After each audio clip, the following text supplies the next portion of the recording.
No início deste século, começou a ficar muito claro para um pequeno número de cientistas que seriam necessárias ideias ousadas para resolver o desconcertante problema da estrutura do átomo. Mas mesmo antes disso, já havia começado a surgir pistas de que alguma coisa estava errada. Essas pistas vinham dos lugares mais inesperados. No princípio, era a luz. Depois apareceu a lâmpada. E a constatação de que quanto mais quente o seu filamento, mais forte a sua luz. Quem poderia ter imaginado que um fenômeno tão comum poderia ter incendiado a imaginação científica? Na verdade, em todos os corpos incandescentes, do carvão na fornalha, a uma brasa no fogo, do ferro fundido numa siderurgia, ao filamento de uma lâmpada incandescente, o comportamento apresenta uma notável semelhança. Não importa qual a sua matéria, a cor da incandescência de um corpo depende exclusivamente da sua temperatura. De fato, se todos têm a mesma temperatura, todos brilham com a mesma cor. É um fato fantástico. E na Alemanha, o Dr. Max Planck acreditava que ele merecia uma boa explicação. Sempre considerei a busca do absoluto o objetivo mais elevado de toda atividade científica, disse ele em sua autobiografia. Comecei ansiosamente a trabalhar, acrescentou. Nem precisava dizer, esse trabalho parecia ter sido talhado para ele. O problema de Planck surgiu da aplicação da teoria de Maxwell, à previsão da quantidade de luz que um corpo incandescente irradiava em cada frequência. Naturalmente, a teoria de James Clerk Maxwell era ainda a última palavra sobre a luz e outras formas de radiação eletromagnética e parecia ser suficientemente adequada. Mas ela não era capaz de explicar o fato de que assim que um corpo ficava quente o suficiente para se tornar incandescente, ele ficava vermelho. Por quê? Porque uma frequência mais alta, uma luz mais azul também não se irradiava. Em todos os corpos incandescentes, por que deve haver menos luz de frequência mais alta? A intuição mostrou a Planck que tudo poderia ser explicado se fosse necessário mais energia para produzir a luz em frequências mais altas. Mesmo não havendo nada na teoria de Maxwell que sugerisse que a energia da luz pudesse estar relacionada à sua frequência, Planck formulou uma equação para provar sua intuição. A energia da luz, E, é igual a uma constante, H, vezes a frequência, F. Planck não tinha o objetivo de desafiar as leis da física. Pelo contrário, sua intenção era preservar e não destruir a integridade da teoria de Maxwell. Em seus esforços, Planck viu uma solução que conseguia apresentar uma notável semelhança com a solução do velho problema da velocidade instantânea. Neste caso, H era uma quantidade que tenderia a zero no momento exato do cálculo. Caso a mesma coisa acontecesse na teoria de Planck, as equações de Maxwell poderiam ser reconciliadas com a evidência experimental e o problema da radiação seria solucionado. Mas H não se reduzia a zero. Em vez de desaparecer, como era esperado, ele revelou ter um valor bem determinado. Ao descobrir esse valor, que hoje tem o nome de constante de Planck, Planck encontrou algo mais importante do que uma explicação para os corpos incandescentes. Encontrou uma verdade nova e fundamental sobre a natureza. A luz, seja irradiada por um aparelho elétrico ou pelo próprio Sol, é absorvida ou irradiada em discretos pacotes de energia. A ideia era revolucionária e perturbadora, mas as provas já estavam a caminho. A evidência pode ser observada ainda hoje no comportamento do eletroscópio de lâminas de ouro. Quando o eletroscópio é carregado, a folha sobe e permanece no alto, até ser atingida por um feixe de luz ultravioleta. Um pedaço de vidro comum transmite a luz visível, mas bloqueia a luz ultravioleta de alta frequência. Quando ela é intercalada entre a luz e a lâmina, o eletroscópio não descarrega, mas quando removemos o vidro, a folha cai novamente. Isto mostra que a luz ultravioleta é a responsável pelo fenômeno. Isto tem o nome de efeito fotoelétrico. Foi a explicação de Albert Einstein do efeito fotoelétrico e não sua teoria da relatividade que lhe valeu o Prêmio Nobel de Física. Em termos modernos, o que ele disse foi que para um elétron poder escapar de um metal, falta-lhe uma quantidade de energia chamada função de trabalho. Mas se um elétron absorve a luz ultravioleta, que chega num pacote, e possui a energia dada pela fórmula de Planck, o elétron pode adquirir uma energia mais do que suficiente para escapar do metal. Nesse caso, ele pode sair com uma energia cinética igual a H vezes F, menos a função de trabalho. Esta é a chamada equação do efeito fotoelétrico de Einstein. A solução perfeita, comprovada por Robert Millikan em seu laboratório de Chicago.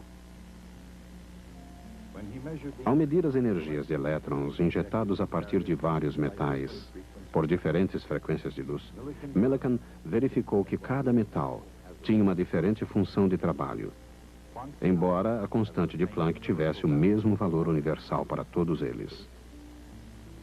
Mas esta explicação do efeito fotoelétrico não apenas confirmou a teoria de Planck, mas também demonstrou diretamente que pacotes de energia já existiam no campo eletromagnético.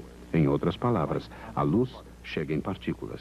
Partículas hoje chamadas fótons. Mas esperem um pouco. Um século antes, Thomas Young havia provado que a luz se movimentava em ondas. Será que agora vão voltar a dizer que a luz é composta de partículas? Talvez toda essa questão de partículas e ondas devesse ser analisada de uma perspectiva nova. Louis de Broglie formou-se em História e preparava-se para uma carreira no governo francês. Uma nova abordagem da física, se é que já houve alguma antes. Talvez tenha sido por isso que, na década de 20, ele tenha se perguntado: se as ondas de luz podem ser partículas, é possível que partículas como os elétrons também sejam ondas? Antes de mais nada, as partículas possuem energia e quantidade de movimento, enquanto as ondas possuem frequência e comprimento de onda. É óbvio que essas entidades possuem diferentes tipos de propriedades. De Broglie suspeitava que houvesse algum tipo de conexão. A teoria de Planck fornecera uma pista do que poderia mesmo existir. Max Planck associara a energia de uma partícula de luz à frequência de sua onda.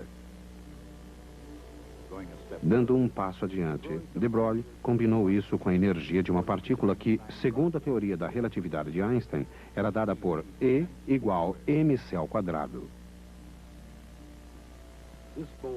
Essa ousada combinação das propriedades das ondas e das partículas sugeriu o passo seguinte. Será que no caso de partículas se movendo a uma velocidade inferior à velocidade da luz, sua quantidade de movimento estaria relacionada ao seu comprimento de onda? De Broglie acreditava que sim. Ele acreditava que, assim como uma partícula de energia está relacionada a uma frequência, a quantidade de movimento de uma partícula estaria relacionada a um comprimento de onda. Era uma ideia radical. Não só as ondas de luz se comportavam como partículas, mas as partículas podiam se comportar como ondas. Durante um ano, no entanto, experiências haviam demonstrado que os feixes de elétrons podiam ser difratados de maneira muito semelhante aos feixes de luz. Mais do que isso, a ideia de Broglie parecia explicar um aspecto muito misterioso do modelo do átomo de Niels Bohr. A teoria de Bohr teve como fundamento a noção de que os elétrons só podem existir em órbitas de certos tamanhos. Só nessas órbitas e em nenhum outro lugar entre elas.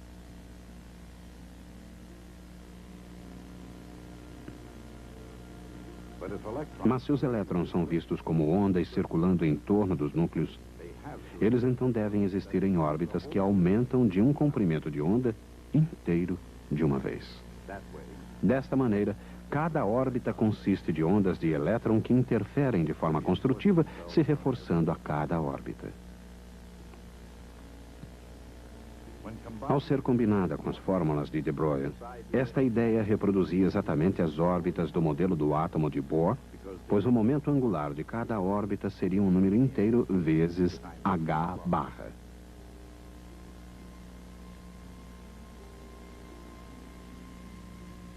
A ideia de Louis de Broglie fora brilhante. Ela oferecia uma explicação bela e profunda do modelo do átomo de Niels Bohr. E era fundamentada em evidência experimental sólida. Não é surpreendente, portanto, que tenha levado outros físicos a investigar cada vez mais profundamente a natureza da matéria.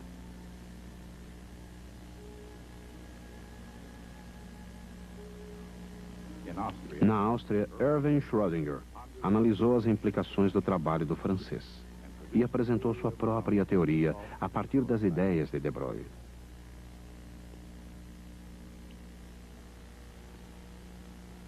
Uma onda tem uma amplitude e um comprimento de onda, mas não tem início ou fim, e nada que se assemelhe à posição determinada de uma partícula.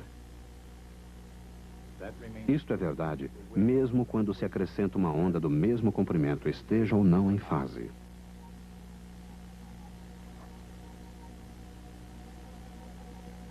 Mas quando se acrescentam ondas de diferentes comprimentos, a forma resultante se altera.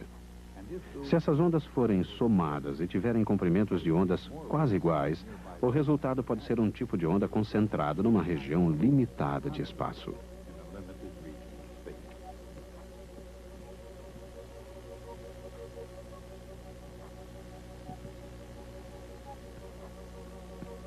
Assim, dentro de um intervalo de comprimentos de onda e, portanto, dentro de um intervalo de quantidades de movimento, um objeto com características ondulatórias pode ser construído num local definido.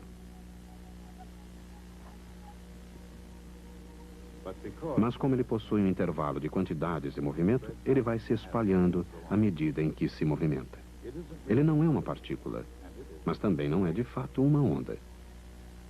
O que é então? Esta é a descrição mais clara possível da natureza dos fótons e elétrons, da matéria que constitui o universo e tudo o que ele contém. Em 1926, essa ideia foi o corpo e a alma da mecânica ondulatória de Erwin Schrödinger. A luz que passa por duas fendas causa uma evidente interferência de ondas, que se revela com clareza numa imagem de listras claras e escuras. Não há dúvida de que a luz é uma onda. Só as ondas se comportam dessa maneira. A questão é outra. Como pode a luz ser partícula e mesmo assim interferir como ondas? Se a luz é feita de partículas de fóton, pequenas coisas individuais que não podem originar uma imagem de espalhamento, então cada partícula precisa atingir a tela individualmente. Um simples ponto de luz, por exemplo, outro fóton ali. É impossível prever com precisão onde qualquer ponto irá aparecer, mas é possível ver que um número maior de fótons chegue em um lugar e não em outro.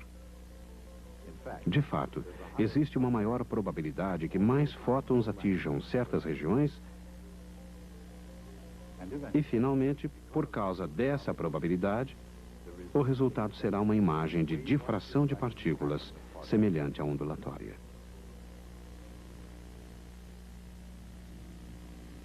Esta foi a explicação proposta por Max Born.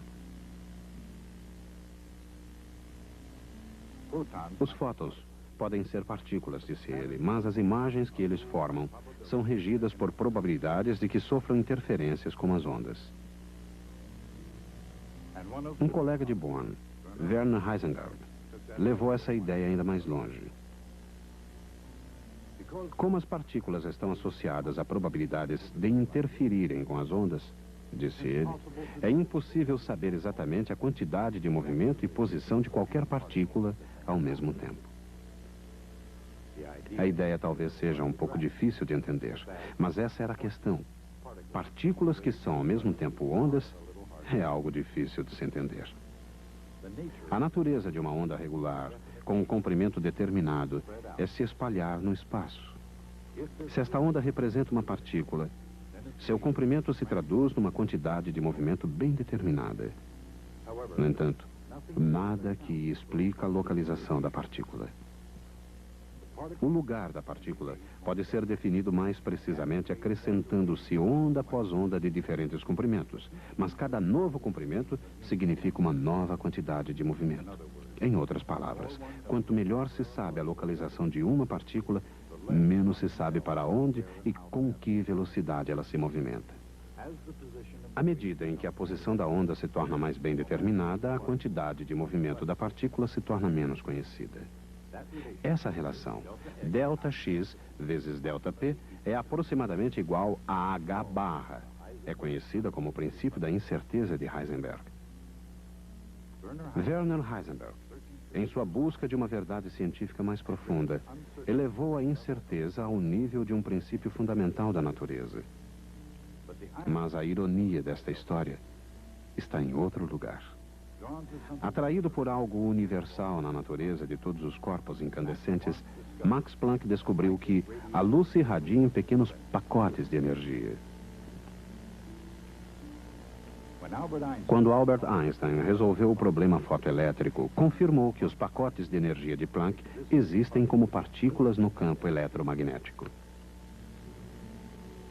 Combinando as ideias de Planck e Einstein, de Broglie sugeriu que as ondas não só podiam se comportar como partículas, mas também as partículas podiam se comportar como ondas. Erwin Schrödinger compreendeu que se um número suficiente de ondas de diferentes comprimentos fosse reunido, o resultado seria uma onda concentrada num ou outro lugar, como uma partícula. Max Born percebeu então que, embora fosse obviamente impossível uma partícula produzir uma trajetória igual à das ondas, um aglomerado de partículas cujo comportamento é determinado por probabilidades pode se encaixar num padrão de aparência muito semelhante à interferência de onda. Nesse fato, Werner Heisenberg viu a permutabilidade entre as qualidades das partículas e as qualidades das ondas da luz. Quando as incertezas em relação à posição e quantidade de movimento se combinam, o produto é aproximadamente igual à constante de Planck. E esta, começando com a constante de Max Planck e fechando o círculo, é a ironia. A busca da verdade de Planck tornou-se uma jornada que levaria ao âmago da física quântica. Mas no final das contas, ele próprio jamais aceitou as profundas implicações do seu próprio trabalho. E neste aspecto, o mesmo aconteceu a Albert Einstein, que disse: "Parece difícil examinar as cartas de Deus, mas não posso nem por um momento acreditar que ele jogue dados como alega a atual teoria quântica." Seriam necessárias novas gerações de cientistas jovens e brilhantes para que se aceitasse totalmente as extraordinárias implicações da nova teoria. Eles respeitam e obedecem às leis da mecânica clássica, mas também abraçam a teoria quântica. Hoje, ninguém pode negar a perfeição teórica da nova física, nem o fato de que ela realmente funciona.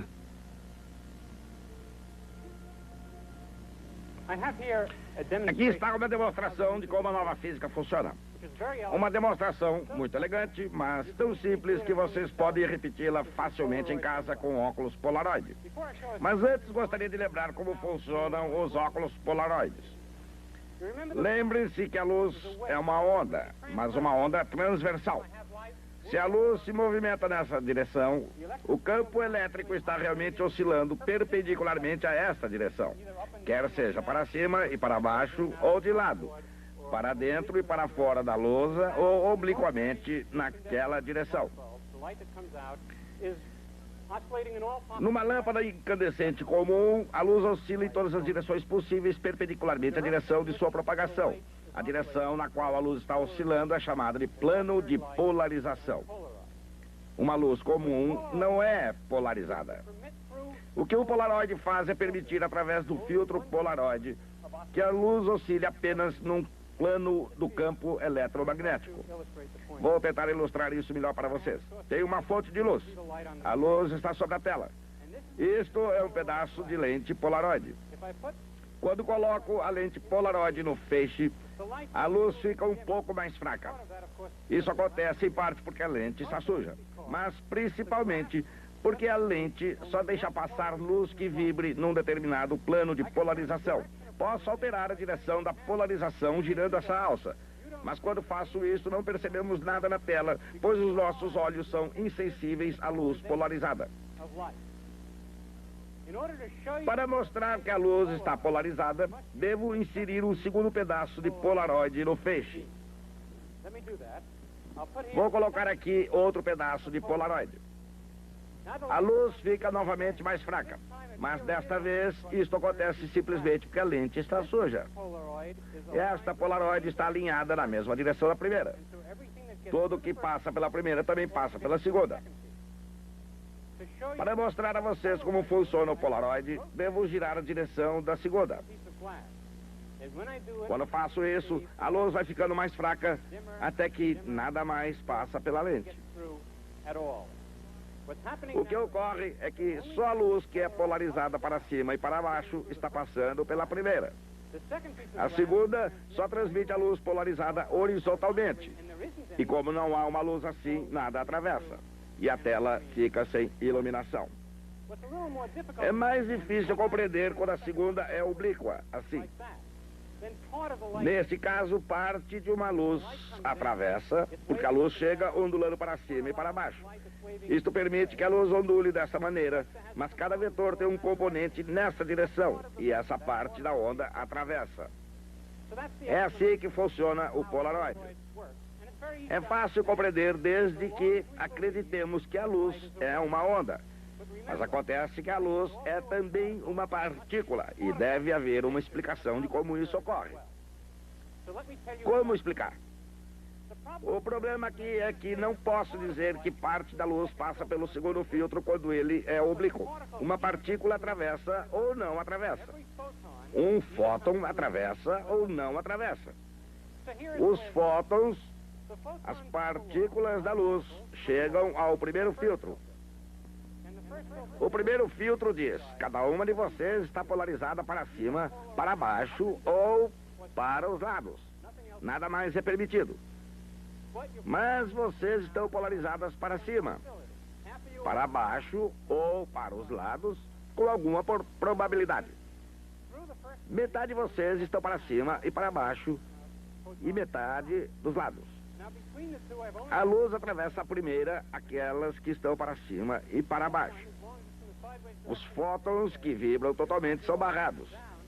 Entre os dois só tem fótons polarizados para cima e para baixo. Este, na direção lateral, diz: vocês aí, rapazes, estão todos para cima e para baixo, só permite os fótons laterais. Assim, nada atravessa. Se eu virá-lo para cima, ele diz: primeiro fótons para cima e para baixo.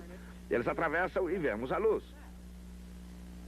Quando viro na direção oblíqua, ele te diz: vocês pensavam que estavam todos para cima e para baixo, mas isso não é verdade. Todos têm que ser oblíquos assim ou assim, com alguma probabilidade.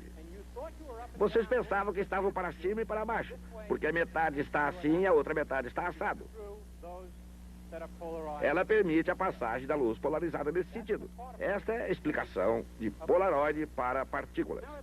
Gostaria de fazer mais uma experiência com vocês. Vou virar este polaroide de maneira que nada vai passar. Tomo então esse polaroide, esta terceira peça, colocando-a num ângulo oblíquo em relação às outras duas. Esta é horizontal, esta é oblíqua. Colocarei o polaroide oblíquo entre as outras duas peças. Só os fótons para cima e para baixo passam através da primeira. Eles chegam ao polaroide oblíquo e dizem: Vocês têm uma probabilidade de 50% de ser oblíquo assim e atravessar. 50% de probabilidade de ser dessa outra maneira e não atravessar. Os que são dessa maneira atravessam e chegam até aqui. Eles dizem, vocês pensam que são oblíquos, mas não são. Cada um tem uma probabilidade de 50% de ser horizontal e uma probabilidade de 50% de ser vertical. Os horizontais atravessam. Isso significa que a luz reaparece na tela. Vocês realmente acreditam que isso vai acontecer? Um cientista deve estar preparado para fazer previsões. Vejamos quais as suas previsões. Quantos acreditam que a luz irá reaparecer? Levante a mão, quero ver. Quantos acham que isso não vai acontecer? Tenho anotados os nomes de todos vocês, hein? Vamos tentar a experiência. Colocarei isso no peixe.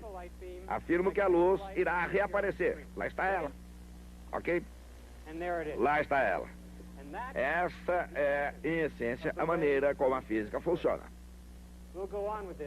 Nós nos veremos na próxima vez.